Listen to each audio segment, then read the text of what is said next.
त्यागी साहब यहाँ बैठे हैं, इन्होंने सर्वतोभद्र छपाया है, उसमें चर्चा है भूमिहार ब्राह्मण शब्द को जब पहली दफा ब्राह्मणों में भेद हुआ उत्तर वैदिक काल में,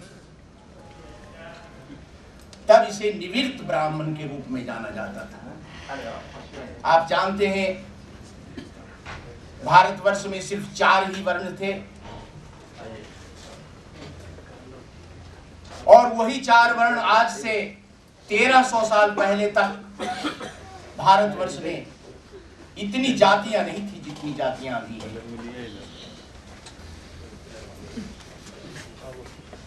ये 1300 वर्ष पहले भी समाज का सिर्फ 4 ही वर्ण था, लेकिन ऋग्वेद के काल में तो सिर्फ 3 ही वर्ण के लोग थे।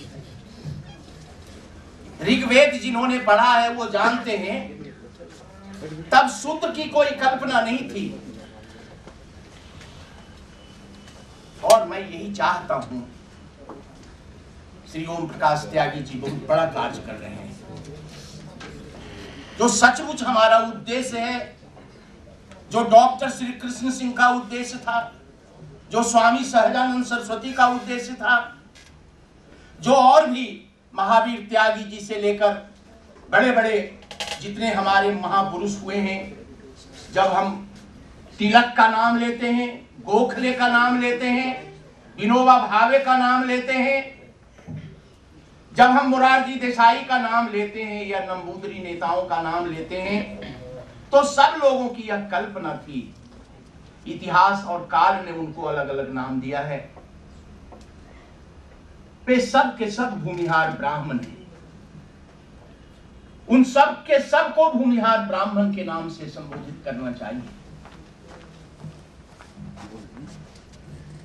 लेकिन एक कार्य सर्वतोभद्र की 2 प्रति छपी है,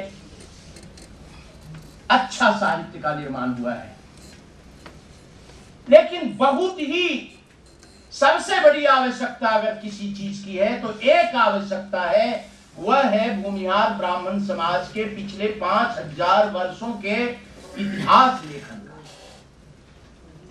जितनी संस्थाएं चलती हैं, चाहे वो भूमिहार ब्राह्मण समाज लेखन कराए, चाहे ब्रह्मर्षि महासंघ लेखन करे, लेकिन इस निवृत्त ब्राह्मण का, इस अजाचक ब्राह्मण का, इस भूमिहार ब्राह्मण समाज का इतिहास लेखन होना चाहिए। इसका इतिहास आप कह सकते हैं कि भारतवर्ष का इतिहास भूमिहार ब्राह्मण समाज के, जब मैं भूमिहार ब्राह्मण समाज कहता हूं तो उसमें त्यागी, मोहियाल, गालव, अनाभिल, अय्यर, अयंगार सब शामिल होते हैं। और उसी संदर्भ में कहता हूं कि पिछले 5000 वर्षों का इतिहास, वैदिक साहित्य से लेकर आज तक का इतिहास, भारतवर्ष का इतिहास भूमिहार ब्राह्मणों के त्याग, तपस्या, बलिदान और निर्माण का इतिहास।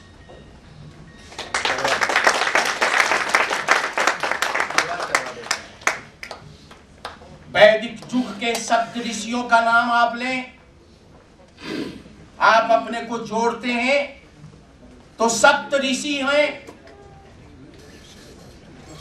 चाहे बाद के जितने ऋषि हैं, वशिष्ठ से लेकर भगवान परशुराम तक।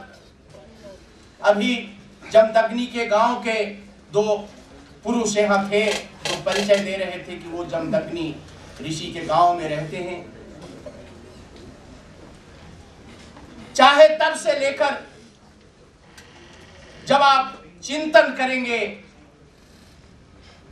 तो मुस्लिम काल में आप देखें, बिहार में पूरा बिहार की पूरी संपत्ति की 60% जमीन भूमिहारों ने अपने प्रभुता से हासिल किया था। लेकिन आप नहीं जानते कि कृष्णचंद्र भट्ट कौन थे। संसार का कोई ऐसा देश नहीं, भारत का कोई ऐसा शहर नहीं जहां धारी परिवार का एक व्यक्ति नहीं रहता है, एक परिवार नहीं रहता।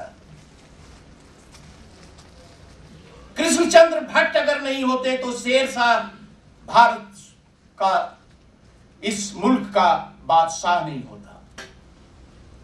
अगर सुंदर सिंह टिकारी के महाराज उनके सेनापति नहीं होते